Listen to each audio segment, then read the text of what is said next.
Hi, good morning, everybody, and thank you for joining us to explore making steel reuse best practice within the construction industry. My name's Andrea Charlson, and I'm the Built Environment Lead at ReLondon. In ReLondon, the built environment is one of our 5 focus areas, and it's one of our focus areas because it contributes to over 60% of London's waste and approximately 10% of London's consumption-based carbon emissions. So we're delighted that Cleveland Steel and Tubes decided to support our circular economy this week as headline partner. We want to thank them for their support for the week and also for the leadership that they have shown in advancing circularity in the construction industry.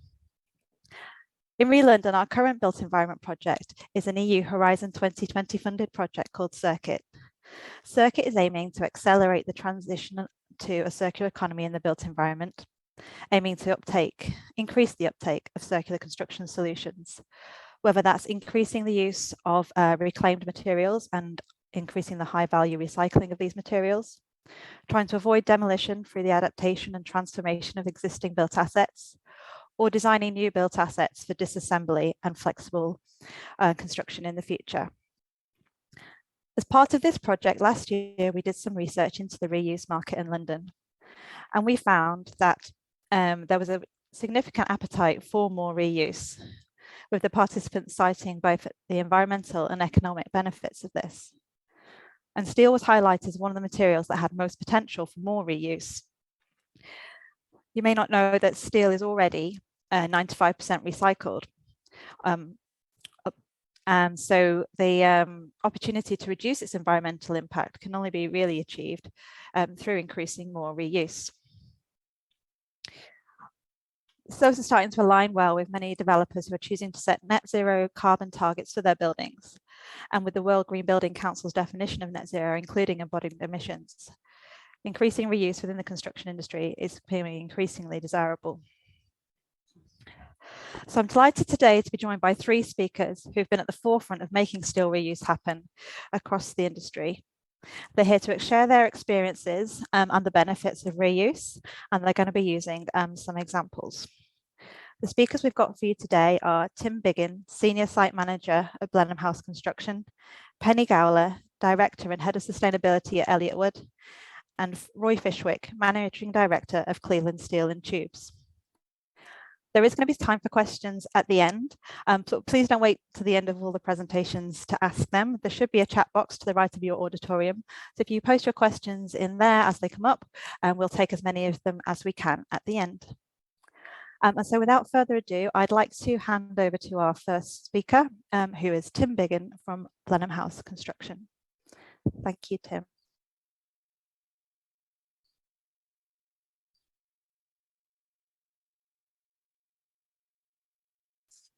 Sorry, Tim, I think you are still on mute. Thanks, Andrea. Cheers. No problem. I've just gone over to the first slide there. So we are building a 1980s commercial building, which we're turning into a modern office space. The developer is Grosvenor Estates, and we are the builder, Blenheim House Construction. It's just off Sloane Square in Belgravia. The original building was comprised of 4 floors and a steel and timber roof full of plant equipment. The new design involves the roof being removed and 2 new floor structures being erected out of steel and cross-laminated timber slabs. The existing facade is retained and extended in a matching brick, and the 5th and 6th floors are in a blue brick, which you can see in the render there. Many of the bricks are being sourced secondhand from reclamation yards, and the mortar is a natural lime product so as to reduce the embodied carbon.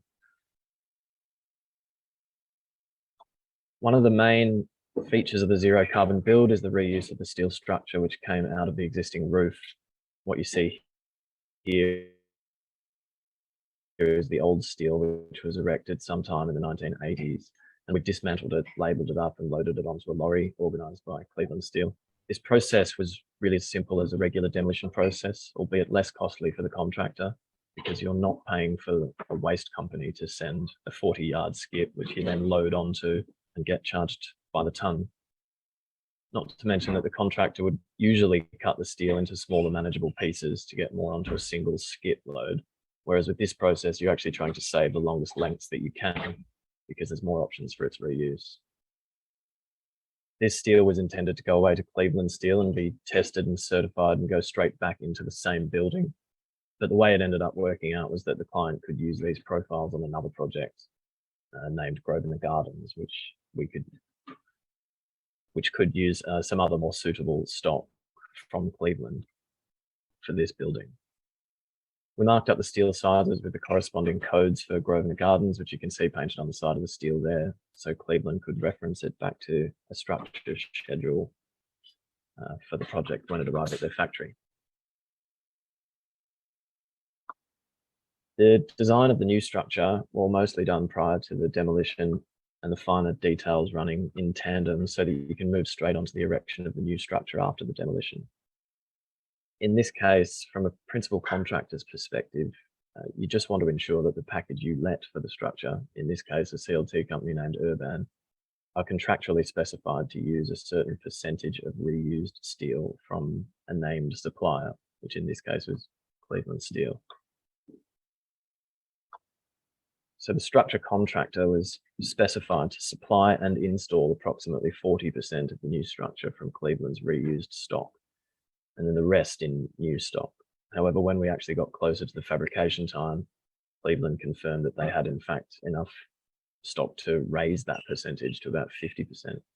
So we decided to do that, given that it was as simple as leaving it up to Cleveland to tell the contractor what they had and what they could make, essentially. So that was a nice little win for the embodied carbon on the project. By the time the structural elements arrive on site, you wouldn't even know that any of it's reused.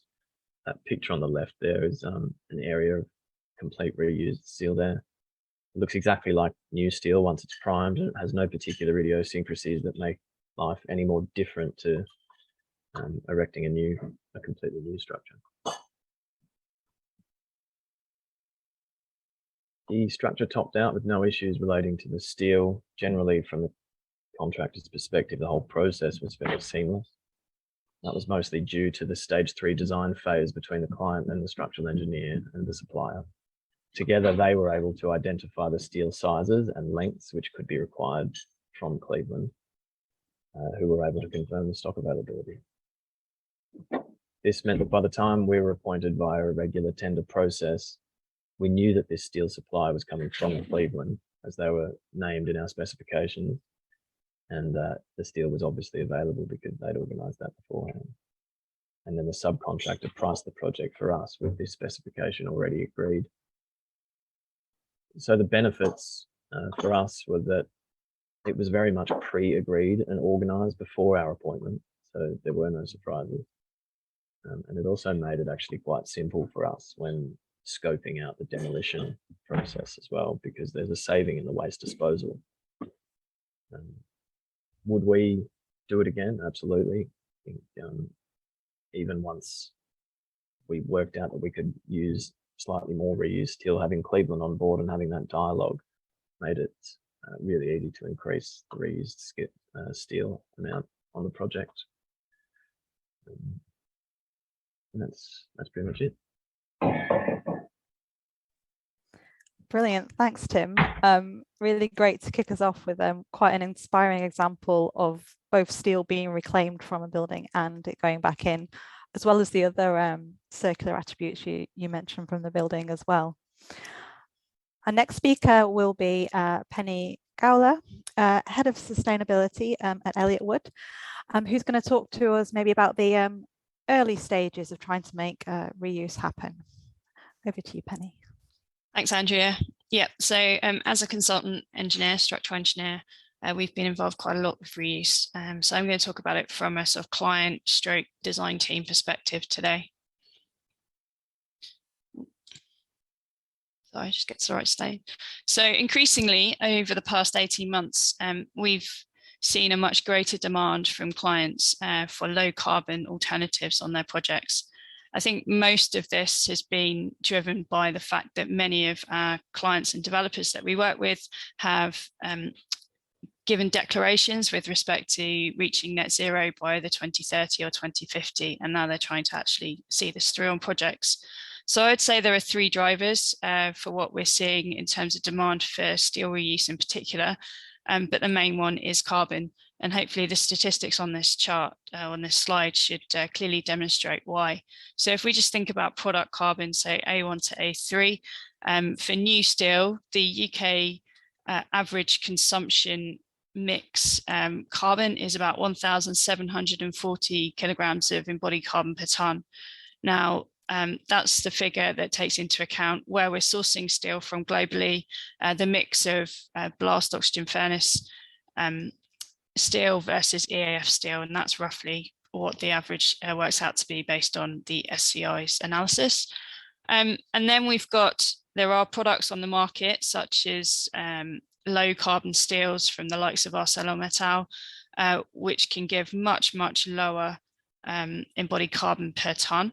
About 330, I believe, is the lowest that you can procure on the market at the moment.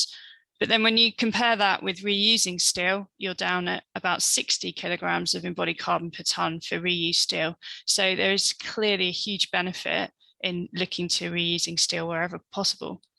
So that's the carbon kind of argument. Then in terms of financial side of things, one of the items that makes steel reuse kind of financially viable in comparison with other materials such as timber is that there's quite a big price differential between the cost of new prime steel and the cost of scrap steel. Now, these numbers are changing all the time, as I'm sure Roy will mention later, but these are just a good estimate of recent prices. So there is space for the reused steel option coming in slightly below new steel. And then finally, with everything that's going on in the world, there are issues around material availability. And so some clients are seeing that reuse of their own materials can help protect them from a volatile materials market and inflationary pressures that we're seeing at the moment. So just to illustrate the impact on carbon, if we consider a typical new build project, then the vast majority of the embodied carbon is in the A1 to A3 in terms of the product stage for all of the materials that go into the building. If we look at the right-hand chart, then by designing in second-hand materials, then this is the biggest way that we can have a big step change in that A1 to A3 value. If we can then design those materials for deconstruction and have another life at the end of our actual project, then we get a much more negative value for D, as you can see there, which means that there's much more scope and much more benefit to the wider environment from having those materials easily salvageable from existing buildings. So I've done a lot of thinking about how to actually procure reused steel. I think business as usual, which is the top kind of sketch at the top of this slide, is very linear. Generally, as designers and clients, we select sizes and materials, and then we send it out to a contractor who then goes away and sources virgin materials, and then the project is constructed. Now, we can procure secondhand materials in different ways, and Roy's going to talk in a lot more detail about following a much more business as usual option, which is if we design as normal and then we send the contractor out to find out what's out there, then that's one option. We could also look at performance specifying elements and thinking about, right, well, we need this in terms of structural properties. The architect won't accept certain depth greater than X, and that should hopefully widen the net for the materials that we could actually use for that project. But it does cause quite a significant change in the way that we design. What we're seeing at the moment from clients is we've got a few clients now where they've got buildings that they're deciding to demolish or deconstruct, and they're looking to salvage materials from that building and then reuse them on a new build building, all under their own ownership. And so that's what I'm kind of going to focus on today.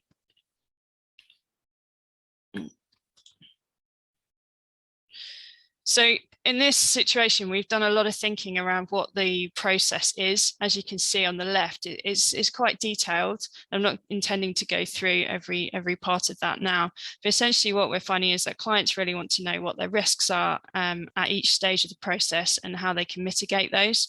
So in terms of a simplified process on the right-hand side, we need to identify steel as a client and or engineer. We need to identify the steel that we wish to reclaim. So that requires preliminary surveys and some testing. We can then think about procuring that demolition with recovery. So early dialogue with demolition contractors and even main contractors if they're involved. There's quite an important part of this where the engineer should be monitoring that recovery of the steel if we're working for a client who wants to then reuse that on their own project. And then of course it gets delivered to a stockist, assessed, and then the fabrication can take place once the steel's been cleaned up and defabricated, as we like to talk about it. Roy will cover that in much more detail later. So how do we know what's there? We have been working on reuse potential audits quite a lot at Elliott Woods. We wrote a guide around full cycle to reuse, which sets out the methodology for that. Quite often we don't have any record information for buildings and we don't know what's there. So we've looked at going into existing buildings, undertaking some non-destructive investigations if there are tenants in situ, and then trying to understand what's there and creating a basic inventory of what materials are there. So you can see here on the right-hand side, just an Excel spreadsheet of all the different sizes of materials that we've been able to establish from this building on the left. So that's a good starting point, and then gives you, even if it's based on assumptions, gives you an idea of what materials you might have and how you might be able to repurpose them. Now, obviously, the ideal is that you have existing drawn information, and we are lucky to be in this situation on our biggest steel reuse case study at the moment. So this is a live project that we're working on. So there's an existing donor building where it's a 1990 steel frame. It's composite steel with metal deck, concrete slabs on metal decking. There's around 2,000 tonnes of steelwork in this building. It's all going to be taken down for reasons outside of our control.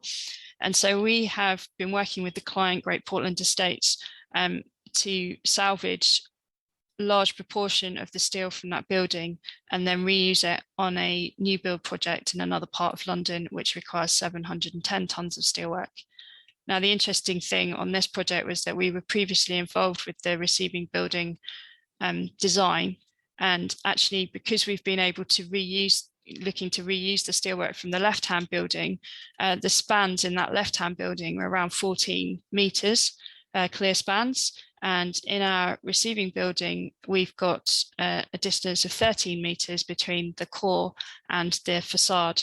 So actually what we've been able to do here is salvage the steel. We'll be able to cut it down to meet that 13 meters. And we've actually improved the scheme for the receiving building because previously we'd split that 13 meter span and had an intermediate internal line of columns, which we've now been able to omit.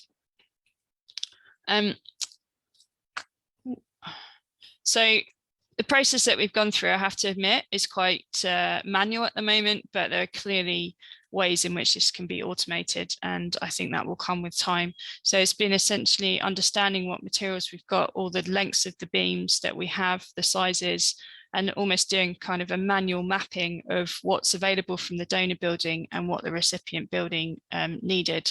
So it's been fairly laborious, but I'm sure as steel reuse and these types of projects become more mainstream, we'll develop our own in-house tools, and the industry will develop tools to be able to do inventory-based design much more efficiently. So in terms of the key factors affecting viability of reuse, I think there's some really key ones that you should be aware of. There is an SCI guide P427, which is a steel reuse protocol, but this applies to steelwork that's erected after 1970 only. That's not to say that you can't reuse steel from pre-1970. You can with testing, and if the fabricator is happy to certify that steelwork, but you will need to do potentially a lot more testing and it may become less viable financially. There's a difference between in situ and ex situ reuse of steelwork. So we have lots and lots of experience as an industry of reusing existing buildings and steel in situ. But as soon as you take that steel out of the building, you need to know exactly what it is and preferably where it's come from, because it could well be utilised at 100% utilisation, whereas in an in situ situation, you know what it's currently being used for. So it's a bit easier to justify any changes in loadings. There is one point that's worth making, in that we live in a global world where there isn't enough steel supply to go around. So we will always be in a situation where we're having to produce prime steel, virgin steel. So actually, when you look at it from a global point of view, the reused sections that you are proposing to use should be at least 80% utilised as a rough rule of thumb. Otherwise, it's actually better to recycle and put it back into the stock and potentially use EAF steel instead. So whilst that might not look as good on your project from a carbon point of view, globally, that is the better thing to do. So I think it's worth making that point. So for instance, if you only need like a PFC, a 150 PFC, don't use a 457 UB, essentially is what I'm saying, or think about it. Roy's going to cover coatings and the like, so I'll leave that to him. So just to give you an indication of what this kind of steel looks like, this is the project I was referring to, the donor building. It's all very clean steel, and we're in the process of recovering that now. And in order to have that dialogue with the demolition contractors, we've been talking to them from the start. They're in the process of taking it down, and we've had to agree some kind of rules as to what we would reject, the condition of steelwork that we would reject, what's acceptable in terms of imperfections along the beam, acceptable dings. There seems to be a new terminology that has come about in the last 12 months, I would say. So when they're removing the concrete decking, the concrete slab from the top of the beams, the likelihood is that something will slip, like a kango will slip or something, and you might get a ding in the steel. So what's acceptable? Where's it acceptable? Just generally what the acceptable damage is. And this has been very well received. And because we're recovering it for our clients, we've had a watching brief. So we're going to site on a very regular basis, reviewing what the guys are doing. This is what it kind of looks like, where they've been breaking out the concrete slab on the metal decking to expose the shear studs and the top flanges of the beam. So in terms of what does this look like in terms of carbon performance, if we've got a base case on the left-hand side, and we can see with the comparison to 2030 targets in the top right-hand side, that even in the base case, we're doing reasonably well, and we're hitting 227 kgs of embodied carbon per square metre. But when we start to introduce the reclaimed steel, we significantly drop that way down below all of the targets, including the quite challenging iStruct scores target of 137 kgs of embodied carbon per square metre. And when you look at the difference between the base case and the CLT and reclaimed steel option, we're saving in the order of nearly 1,600 flights from London to New York. So it's a significant amount of carbon that we're saving. So a couple more slides to go. Through my work with Roy and discussions with Roy, we've established that there's a really big difference in the type of secondhand steelwork that's available out there in the industry. Some of it is actually brand new steel, which could actually have just been from a cancelled order. That is essentially still brand new steel. It quite often still comes with certifications and paperwork, so we know its provenance, where it's come from. At the other end of the spectrum, you've got something like in the bottom picture, E, where it's all twisted, it's suffered plastic deformation, it's not structurally compliant. So one of the thought pieces I've done recently for UKGBC is to say, right, how do you know when you're specifying steel, what type of steel you're willing to accept? So perhaps we need some sort of visual specification. And this is just my ideas in terms of, you know, how many holes need to be repaired, what's acceptable in terms of removal of fittings and the like. And then finally, a bit of a call to action, really. I think we can all have a really good place in trying to push forward for reuse.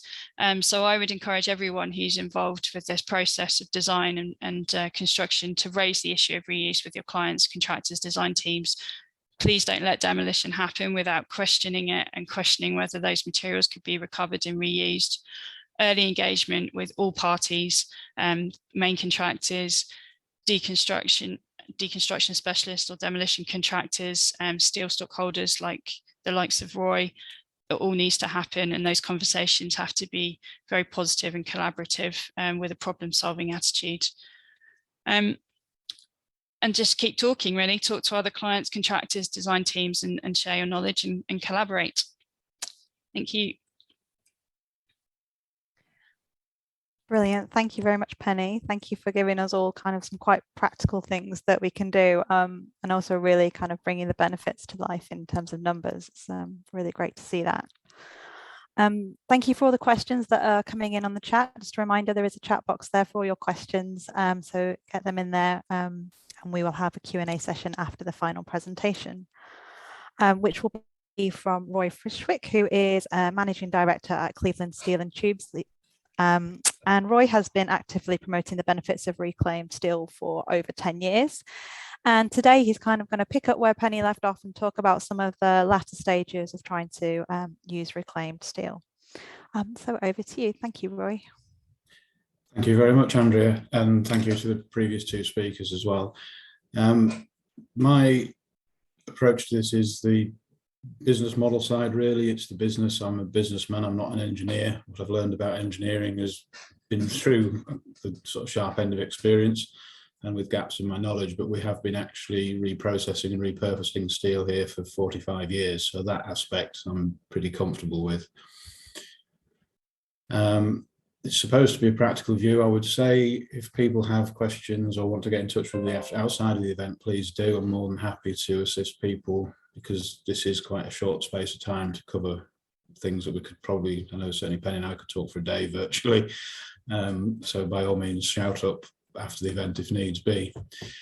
As Penny's already alluded to, the traditional model means that the onset of construction is actually done really without thought to material. And I don't mean that in an engineering context. I mean, nobody really worries about where it's going to come from.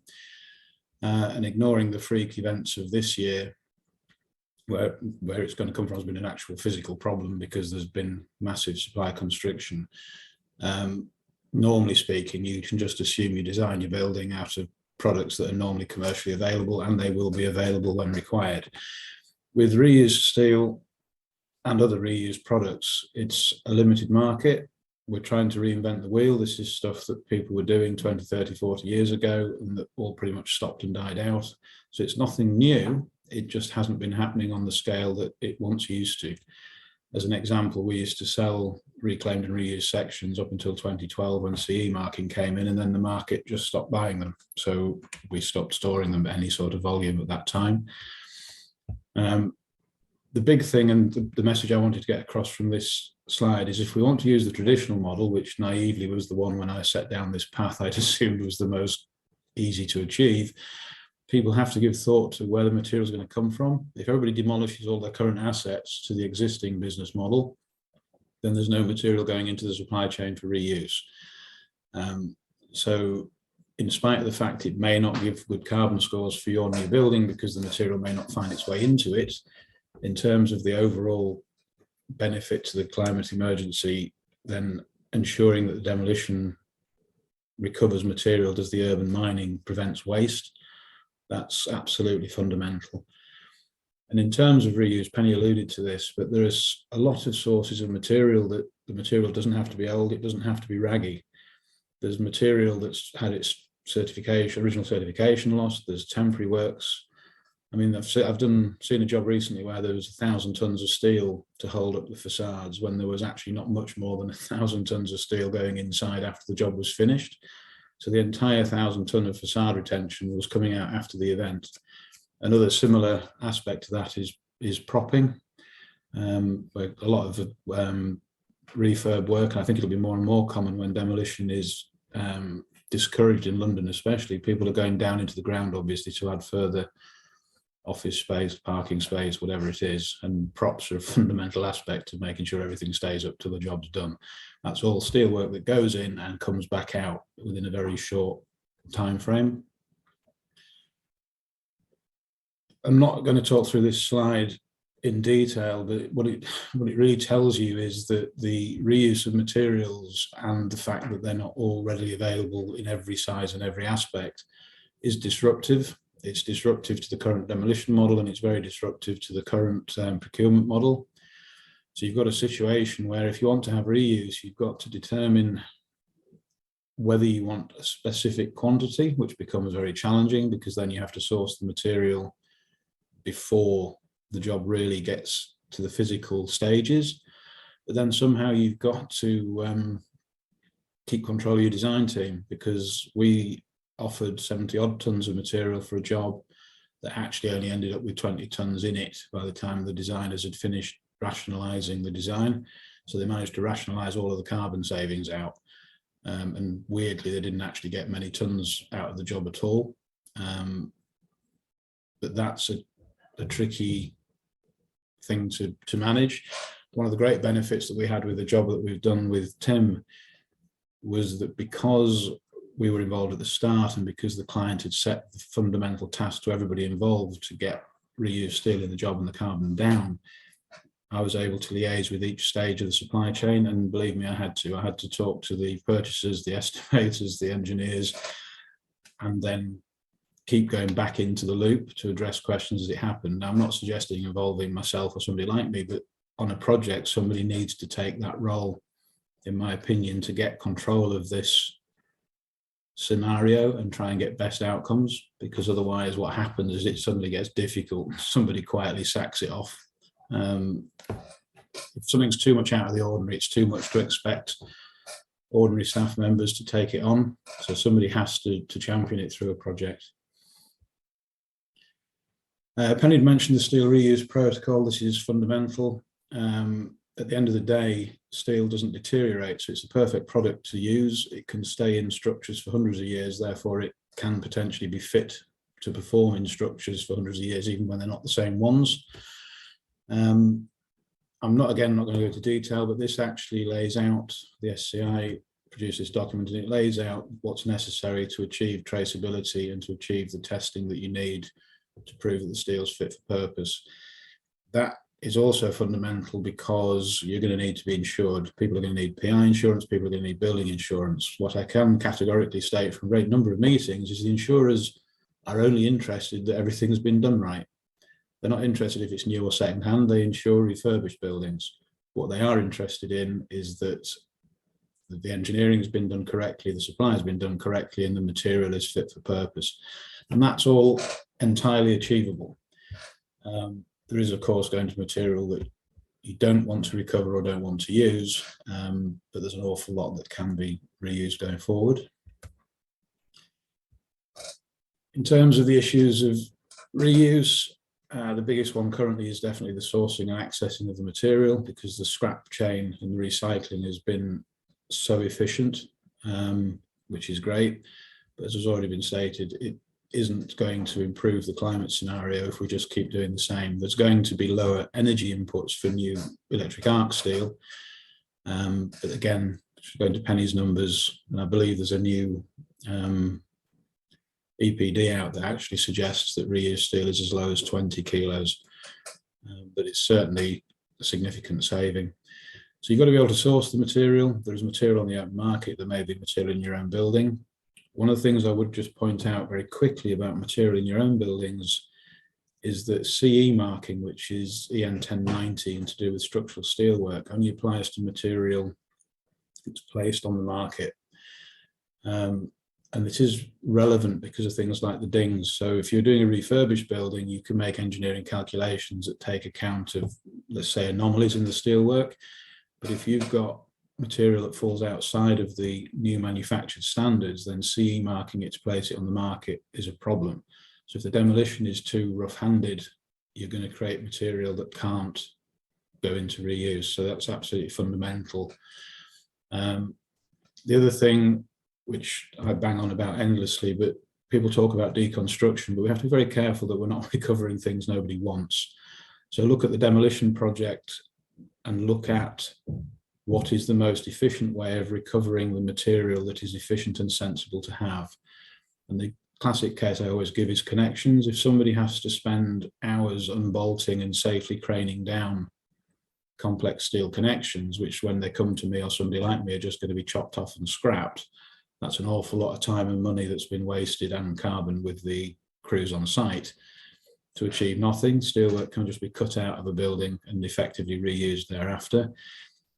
In years to come, when design for deconstruction is fully implemented, things will change. But for the time being, the odds of somebody wanting a beam as per this picture with end plates with those holes in those places are pretty much nil. So we're just looking to recover long, clean lengths. Another issue is the price of material. As Penny's pointed out, there is quite a large profit opportunity currently because of prices, but there is always a significant margin. And if you go back 3, 4, 5 years, beams were about £8.50 a tonne, scrap was about £200 a tonne. So there is room in there for financial opportunity as well as carbon. But you must remember the indirect costs, because if there's a lot of attachments, if the coatings are problematic, galvanizing being one, intumescent strangely isn't, so that actually comes off relatively easily. It's just an issue of making sure these things have been taken account of. And then also the work stream and methodology, because at the moment fabricators aren't really doing this. There are definitely a number of serious players that are looking at this very actively now, and there are a great number of smaller players who will definitely accommodate people's desires to do this, but it's not commonplace in the market currently, and it would be disingenuous of me to suggest it is. This bit's key, and I'm not going to go down to the detail, but what this slide basically alludes to is the fact that we can, through destructive testing, which isn't a problem if you've got material waste within what you're recovering, you can demonstrate all of the properties of steel that would be demonstrated from a new mill produced item. So the grade, the strength, all of those things are testable. What's important is the scale of testing. So if you've really got no traceability, then you have to test every piece. Then unless they're big and heavy, the testing becomes expensive relative to the price of the material. But if you've got a whole structure coming down where all the floor beams are the same and specified the same, the protocol allows you to test less pieces to get statistical confidence in the performance of the rest of the material. And to put that in context, because people get nervous about it, the mills only do statistical testing of material. I'm a pipe guy, so forgive me for this, but in 406 by 10 mil, they're actually only testing one piece out of every 1,500 meters of production. So it's not the case that this is an inferior methodology. And when we've supplied pipe, reclaimed pipe into Stadia and the likes, the fabricators have tested every individual piece because that's what's given them most comfort. And in fact, at that point, they've got greater statistical certainty than might otherwise be from new production. And I'm not going to draw individual mills into a debate on this, but there are definitely some foreign mills where the confidence in the certificates might be overplaced. This is just an example to demonstrate a bit of what Tim was saying. I mean, you can take reused material that can look really very raggy, but by the time steel has been shot blasted, the necessary repairs done, and that's very important. Don't be making people fix things that aren't a problem or that nobody's ever going to see again. So in the slide here, you can see a beam that has a sequence of holes in it. If those holes aren't structurally significant and they're not going to be visible or offensive cosmetically, repairing them is just a cost and a carbon cost to no avail. The same thing applies to some of the attachments and lugs. Now you can see on the top center picture where we've actually ground a previous attachment out, and that was because this is a CLT hybrid system, so the timber had to sit in there. So clearly leaving the lugs in those positions was definitely not going to work. But getting the best out of steel reuse is about managing the amount of work and energy that goes in the first place. If we over-egg it, then it jacks the cost up, it makes everything seem less feasible.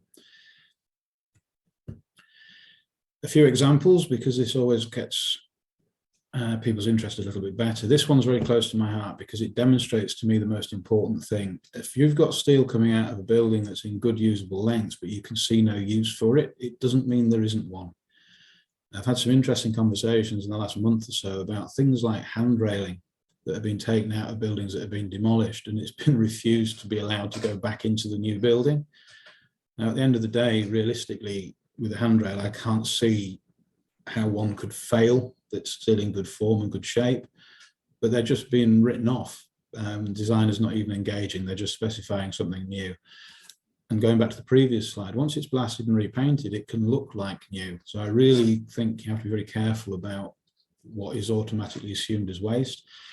This little job, it's 4 beams that you can see from the right hand side, and it was a 17th century bridge that was falling in the river and had been condemned.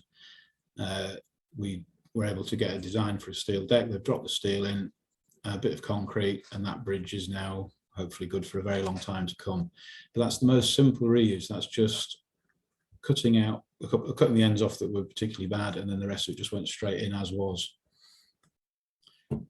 Holbein Gardens.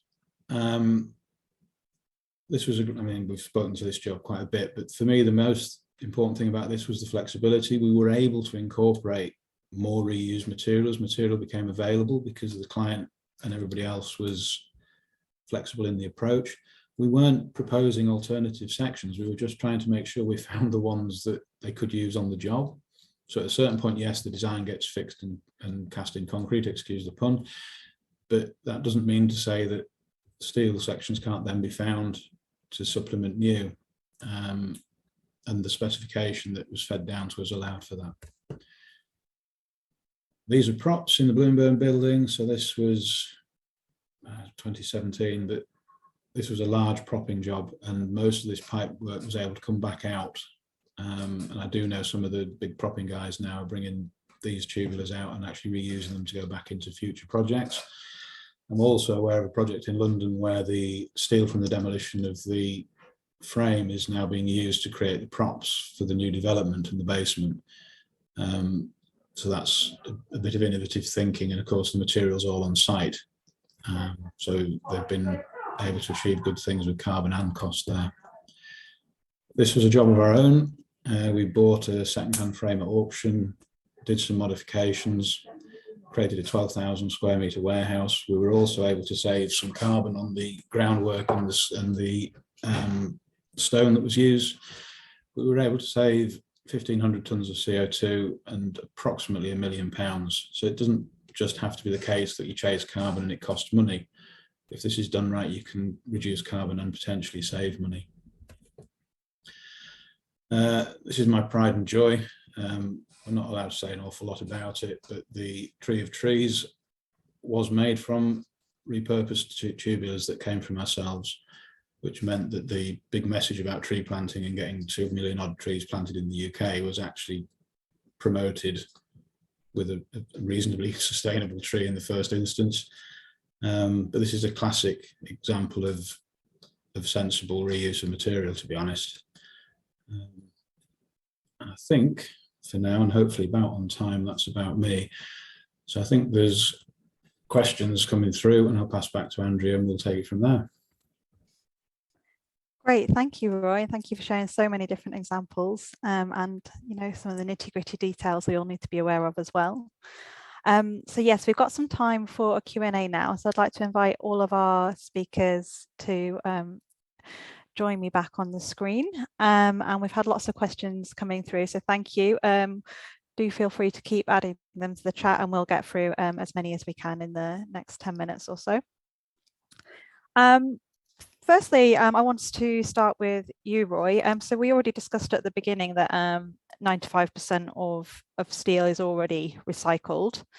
There was a question around, do you think we were prepared with enough reclaimed stock to deal with potentially reduced stock availability, perhaps because of the conflicts in Ukraine and Russia and tensions with China? No.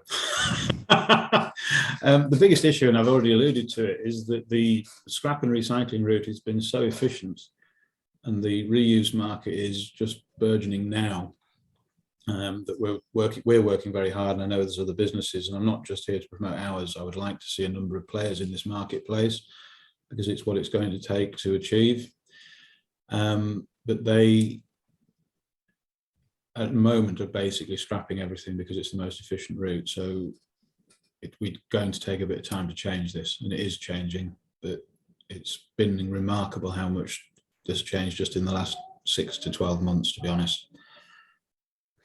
Excellent. And it seemed like the donor building idea that Penny presented you know, could be a good source of getting much more reclaimed stock. So Penny, is that becoming mandatory, or is that going to be required by policy? Are you aware of? In London, obviously, there's the GLA New London plan, where you have the requirement for circular economy statements and whole life cycle carbon assessments on referable projects, which tend to be the larger projects or involving a lot of residential development.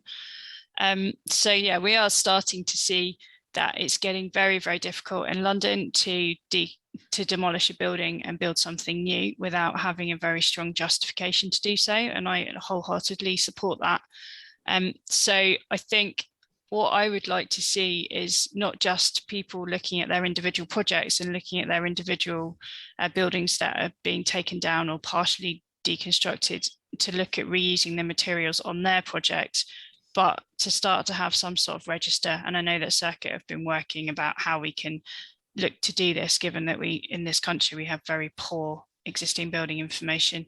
But yeah, ideally, and we've been speaking to some developers and clients that we work with, ideally, I'd like to get to a point where they understand the materials that are in their building portfolio, and they can look at that against what their development program is, and then start to say, right, well, I've got potentially 2,000 tons of steel coming out of this building in 2024. Is anyone interested in using it? And start to get that dialogue happening a bit more. But like Roy points out, if individual projects can't use it on their own projects, then there's always something else that it could be used for, and that's where Roy and other stockholders come to play.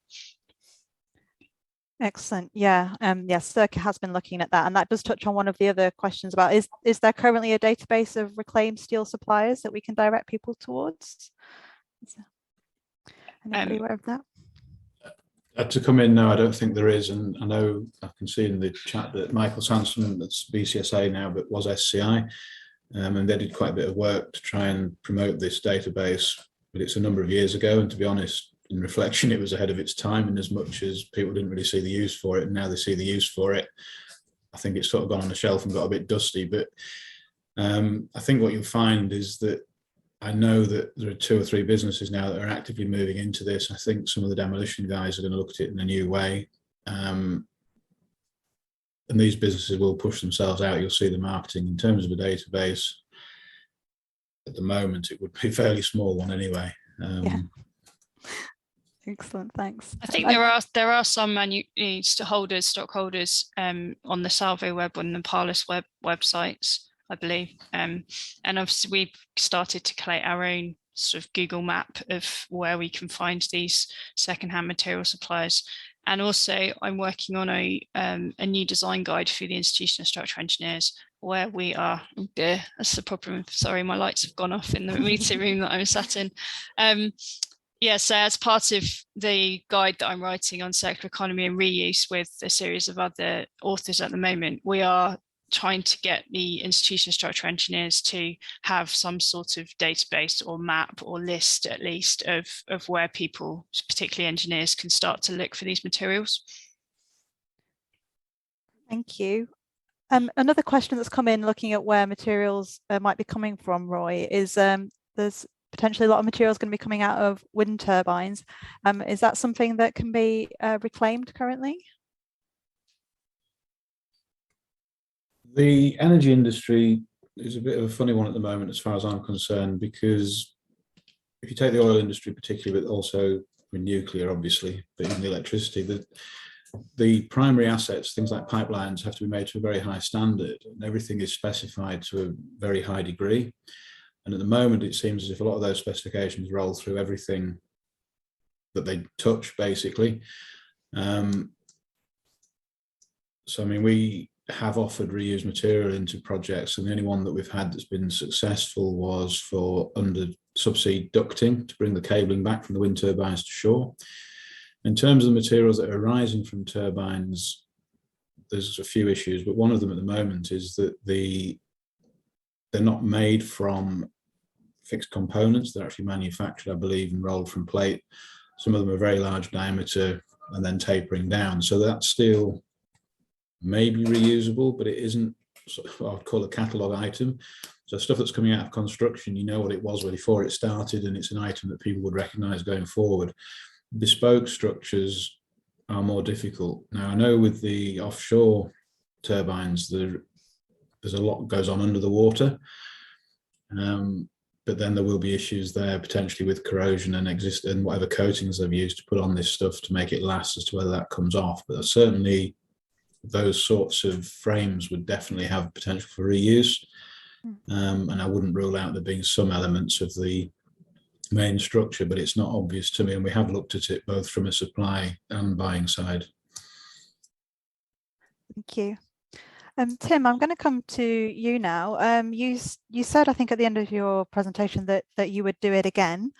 And this project, it was great that the client really wanted it. It had the targets, and they actually put it in the contractual specification. Can you foresee a point in time when you might do it voluntarily, either the demolition side or the bringing in side, or both, either? Funnily enough, once we had the relationship with Roy from Cleveland based on the structure, there were some smaller pieces of structure that we had to do later down the track that weren't a part of the CLT structure, the cross-laminated timber structure that went up.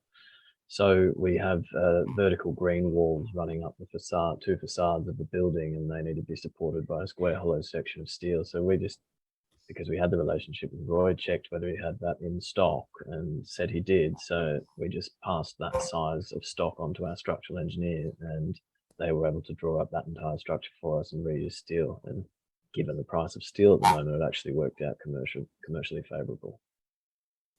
Excellent. If I could just pick up on that, because I'd written green wall on my pad and then forgotten to mention it.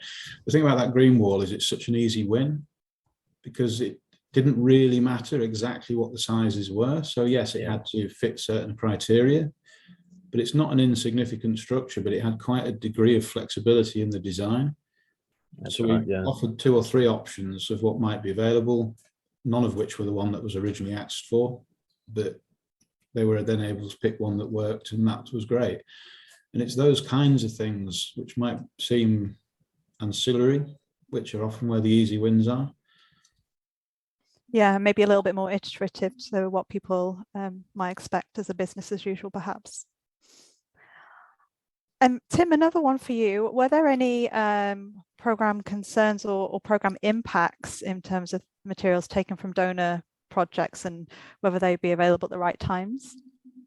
Not particularly on this project, again, because it was organised at such an early stage. We knew that Roy had the stock, so even though our program shifted and moved slightly as they always do, the stock remained there, and it was always ready to go. So we didn't have anything. I think if we'd have used, I mean, this is probably a question for Roy, but I think if we'd have used the stock that came out of the building, and we had a really tight program that we were trying to turn over immediately, I'm not sure how quickly we could have turned that around, but I imagine quite quick. But otherwise, because we were getting a different stock to the stock that we actually gave Cleveland, we were able to just do it instantly, essentially.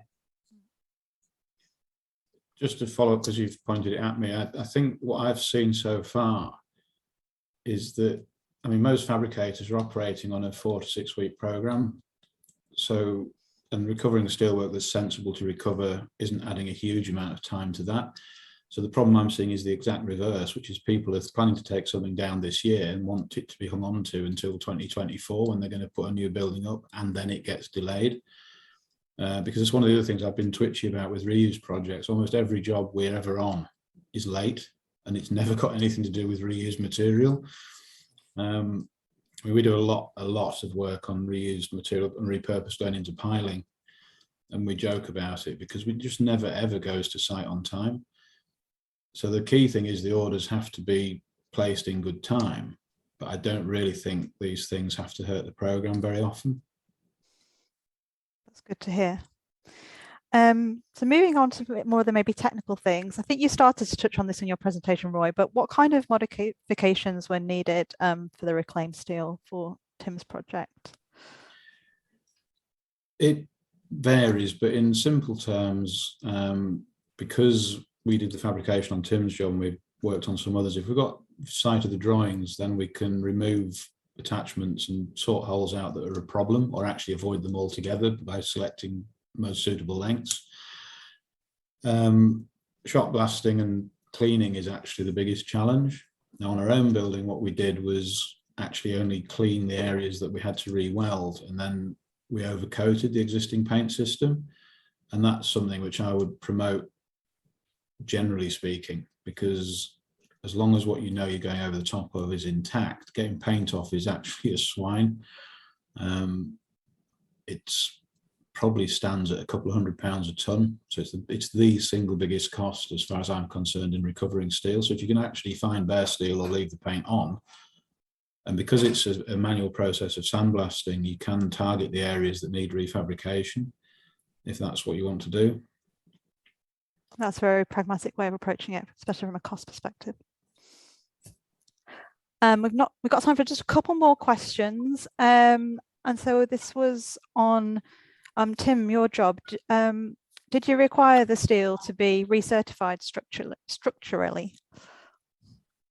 Again, it's probably more of a question for Roy, but our structural engineer essentially has the responsibility of the structure. So it was them who were talking to Roy about certifications and calculations, and I believe they essentially overcalculated most of the steel in order for it to be a pretty safe bet. But I'll let Roy actually answer the certification question. Of course. Okay, on this job specifically, we had material that we had bought. Strangely enough, some of it came from the film studio where we'd got the original certification but not the traceability. So we did a couple of samples to demonstrate that that was the material, and indeed was what it said it was. We had other material that we'd bought in. There was the material that came from Tim where again we had traceability, so we did sample tests. And there was odd pieces where we had single pieces where we tested them individually. But actually going into the building, the bit that's most relevant is because it's fabricated steelwork, we had to CE mark the fabricated steelwork to comply with regulations. So the steelwork for that building is CE marked, which makes it look on paper exactly the same as, and it is functionally the same as any other building steelwork in the country. And it's the CE marking of structural steelwork which puts it into the building legitimately, if you like, or legislatively. Excellent. And that kind of echoes Tim's point that in his first presentation that, you know, once they got to site, it was basically exactly the same as any other steel. So I think we are probably at the end of our time. There's a few more really interesting questions that I would like to have got to, but I think we should draw it to a close. So I'd like to thank all of our speakers very much for your inputs today, sharing your insights and experiences. And thanks again to Cleveland Steel and Tubes for sponsoring not just the event, but the whole of our Circular Economy Week. There are a few more events that are coming up in Circular Economy Week. So this afternoon there is one from Cradle to Cradle Products Certified, which is an in-person event if anyone is in London. Later this afternoon there is a event being held by Circuit and C40 Cities on how to engage developers in a dialogue around these issues. And then tomorrow there is a presentation from IEMA on the extended ownership models for circularity in the built environment. So if any of those catch your interest, go onto the C-Week platform and register for those. And if you're interested to hear further from any of the speakers today or find out more about the Circuit project, please reach out to us and connect with us either individually or through any of the social media channels. And I hope you all found it very interesting. Thank you very much.